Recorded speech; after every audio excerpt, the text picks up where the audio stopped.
understand the role of feedback in nonlinear systems, right. When there exist closed paths for signal transmission, we say that there is feedback, and in 1975 Freeman said that feedback occurs in almost every part of the nervous system of an animal. So, feedback is very central and fundamental to all systems, right. Let us see through a signal flow graph what this is. So, we have xj of n, there is a feed forward weight w, and we have this yk of n, and we have a unit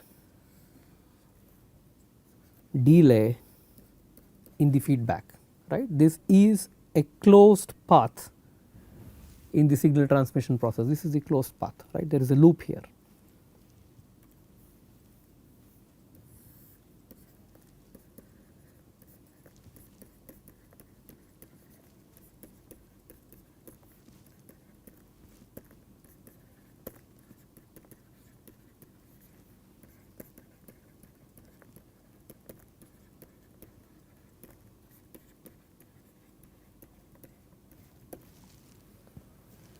And this is an example of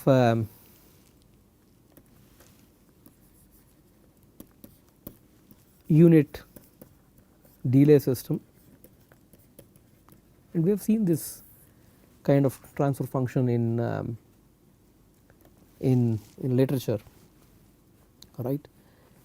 So, let us analyze this slightly more carefully, but I think before we begin, why do we want to bring in feedback into these systems, right. I did mention to you that Freeman in 1975 he mentioned that feedback occurs in every part of the nervous system of an animal, right. He said that there is feedback in every part of the nervous system of the animal, and do we believe in this theory, right. As we even think about our actions and our inferences, etc., there is definitely a role of feedback, right. For example, I have to make a decision if, as I am grading an answer paper, if I have to make a decision if the candidate is going to pass this exam or not, there is, I go through, it is just not I just grade the paper once and I just stop with the grades. Again I look at the overall performance, there is, I mean, unless it is very bad or very good, or if it is a borderline case, there is again a closed path that I take to figure out what is happening there and then adjust my constants and my thresholds accordingly, right. So, there is feedback when we make a decision process, there is feedback in our thinking, in our memory, in our learning, there is feedback, and this is very central. But with a slight digression what I mentioned, let us get back to the mainstream. So, let us look at the Z transform of ykn. So, this is if you just look at the simplification of the system, there is a feed forward gain which is w, feedback path is z power minus 1. So, you apply your g plus 1 plus gh. So, you have w upon 1 minus w z power minus 1 times the z transform of this input xj n. So, if you can simplify this further, this is w times. So, let us expand this denominator polynomial in terms of a power series. So, this is summation L equals 0 to infinity w power L z power minus L times the z transform of xj of n. So, this can be written in the form summation L equals 0 to infinity w power L plus 1 times the, if you do the inverse Z transform, right, I just take a ykn here and I can write it in one shot. This is x suffix j of n minus L, right. I think what is very important here is just not the Z transforms here, but I think you have to focus on this term here,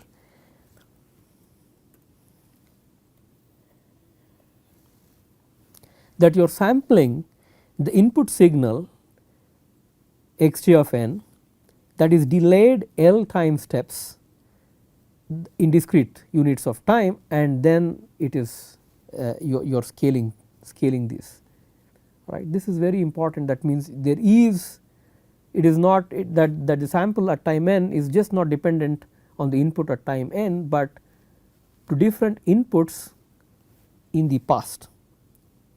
This is basically feedback, right.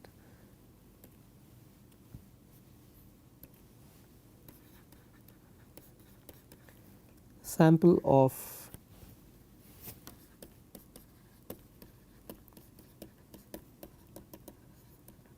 the input signal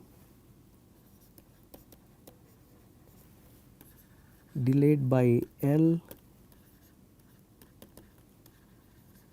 discrete time steps. So, therefore, there is fundamentally a memory here associated, right, because of this this pole that we have here, right. There is fundamentally a memory in the system. Let us look at the following cases.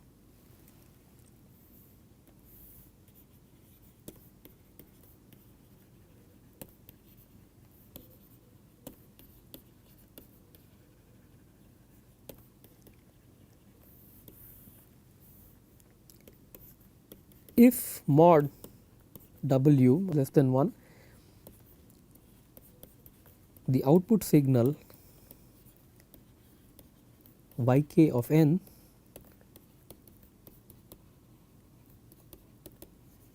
is exponentially convergent, right. What I mean is, if you plot yk of n versus time n, right, you can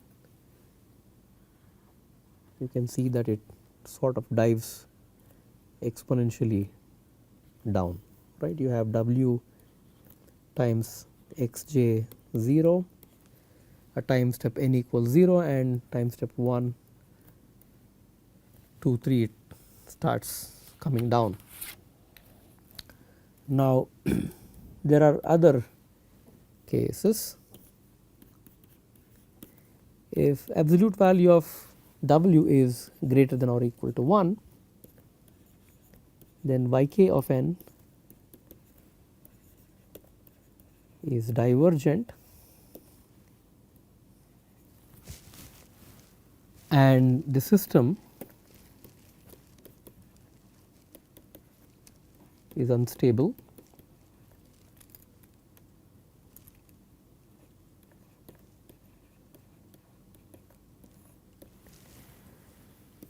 And if absolute value of W is equal to 1, we say that the divergence is linear, and if absolute value of W is greater than 1, we say that the divergence is exponential.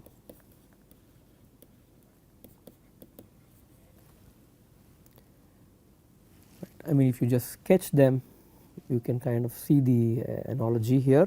Just a small sketch. In one case,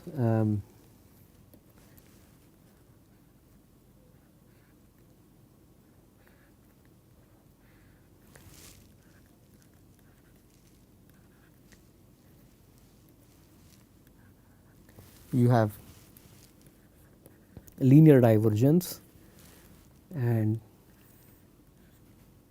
in the other case you have exponential divergence.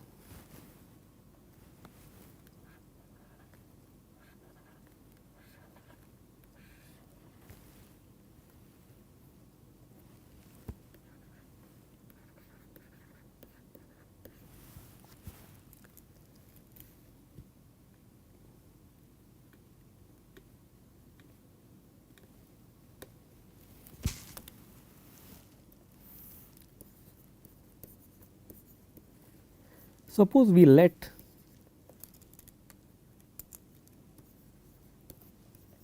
the system to have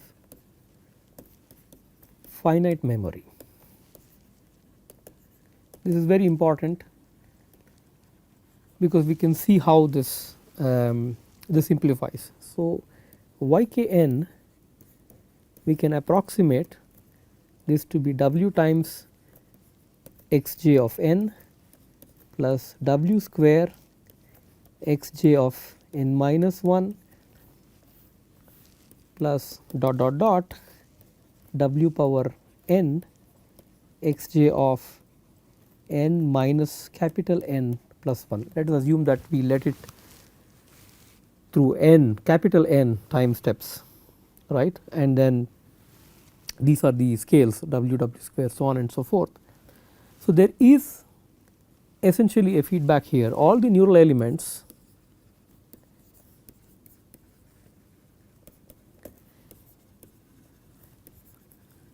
have this feedback, and if you think about finite memory, that means you are only going to combine the inputs up to a certain time step in the past with these associated scale factors, and that is what your output signal is up to this memory, right, and this forms our feedback mechanism, and neural elements have this feedback. And in general, if you think about nonlinear systems, analysis of the dynamics, particularly nonlinear dynamics, is very complicated.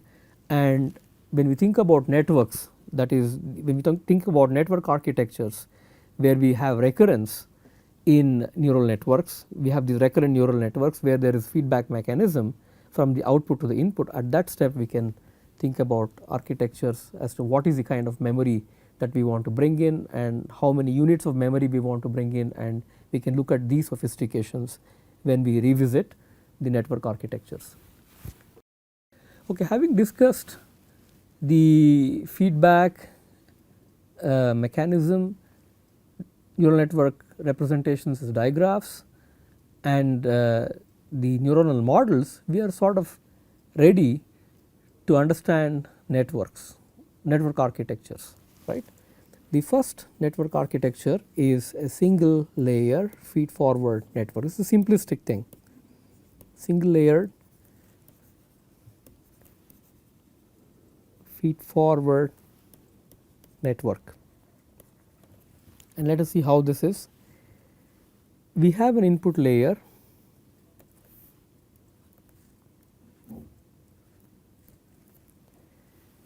and we have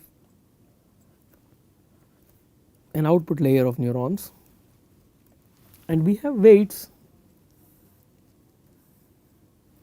connecting these inputs to the output. This is a fully connected network.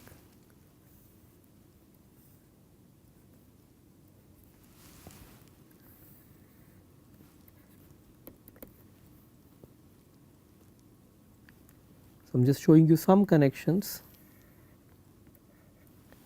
You can sort of imagine that all the nodes in the input layer, they are the source nodes, they are all computed, they are all connected to the output neurons.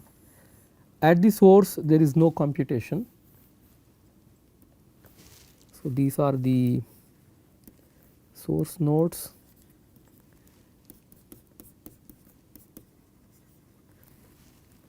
and these are the output layer of neurons.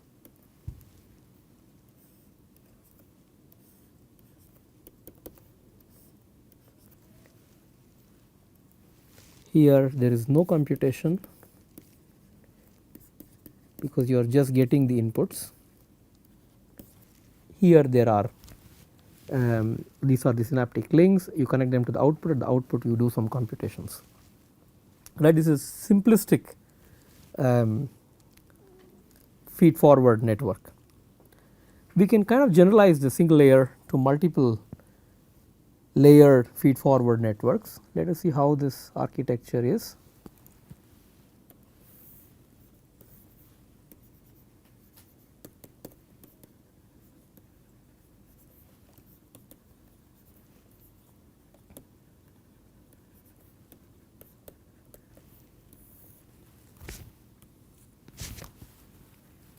So, the idea is pretty straightforward. So, we start with the source nodes at the input, and I will just mark in red for the hidden layers.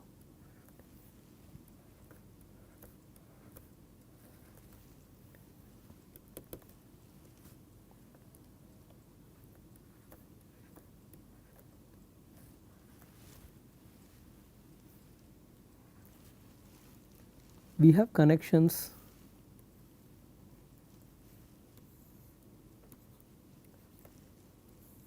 from the source nodes to the first hidden layer and dot dot dot. You can have them fully connected. All the nodes at the inputs are connected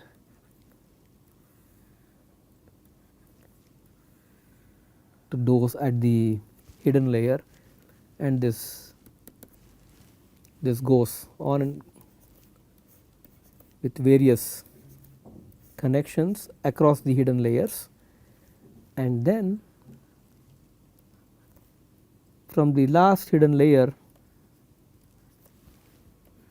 you can connect to the output layer of the neurons,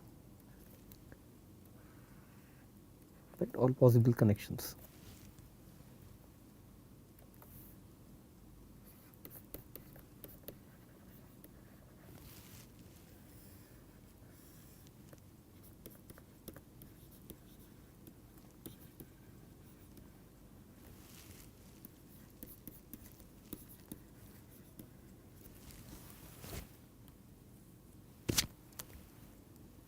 And one thing that you have to note is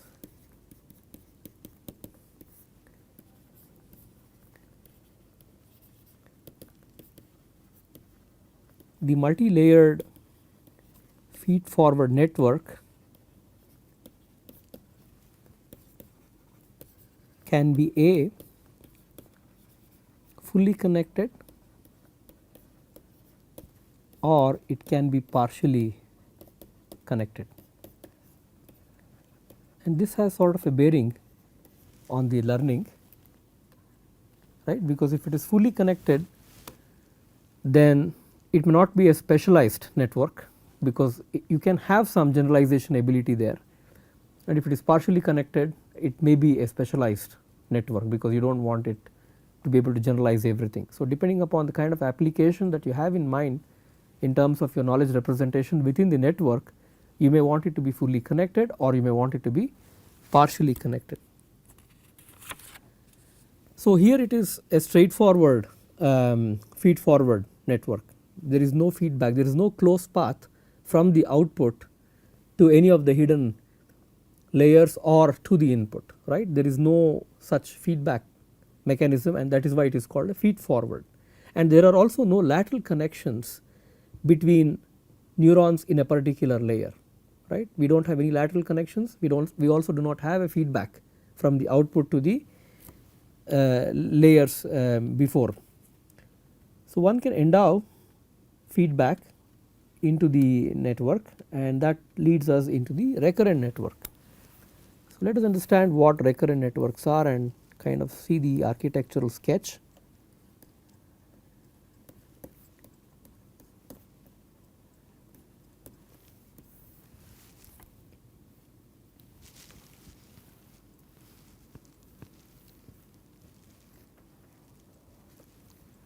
So, in this example I look at a case where I have a delay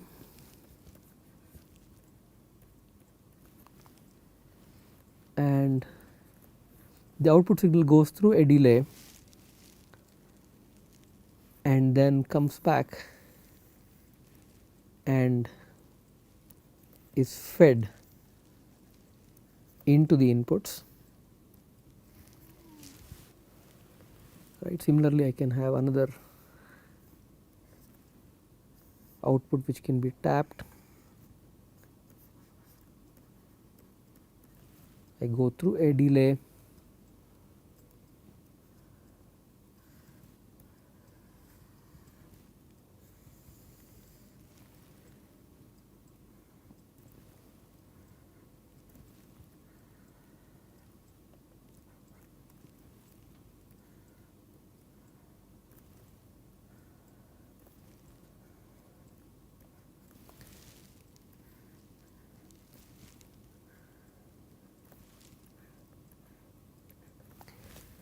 so on and so forth. And this network, in this example, there is no self feedback loop, but in principle one can think of having self feedback loops, and the presence of feedback loops has impact on the learning capability of the network, right. And we can generalize this idea, right. We can now from these delays to the outputs, we can have hidden layers and we can connect them and we can form outputs. So let me sketch this up.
So on and so forth, right. So these are our delays. This is a hidden layer. You can have a stack of hidden layers if you want, and these are the outputs, and then you have a feedback mechanism from the output through the delays to the processing elements in the hidden layers, right. So this is an example of a recurrent network sketch.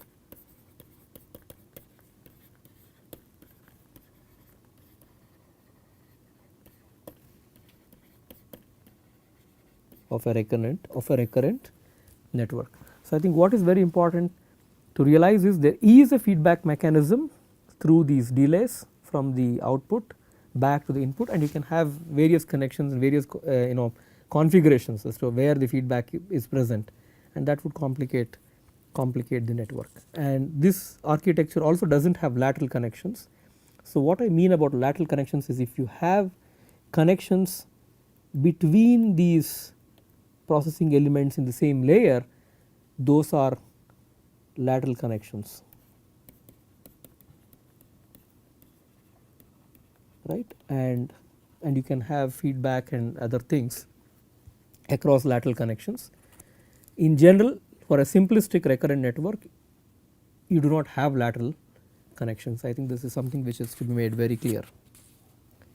So what we missed in this sketch, right, of course I gave all the connections, but I think what was missing were the inputs, right. I have sketched these in red, and these are the input signals, and you can give the same inputs to all the neurons, and this could be one architecture. You can have portion of the inputs provided to individual neurons, that can be another configuration, right. So but I think what is important is to have the inputs present at the input layer. and then you can have hidden layers, and then you tap from the outputs and it goes through these relays. So, I think this sort of wraps up on the sketch of the recurrent network, but bear in mind you need not have lateral connections, this is the only difference, but you have inputs, you have these relays, you have the outputs. Okay, we stop here.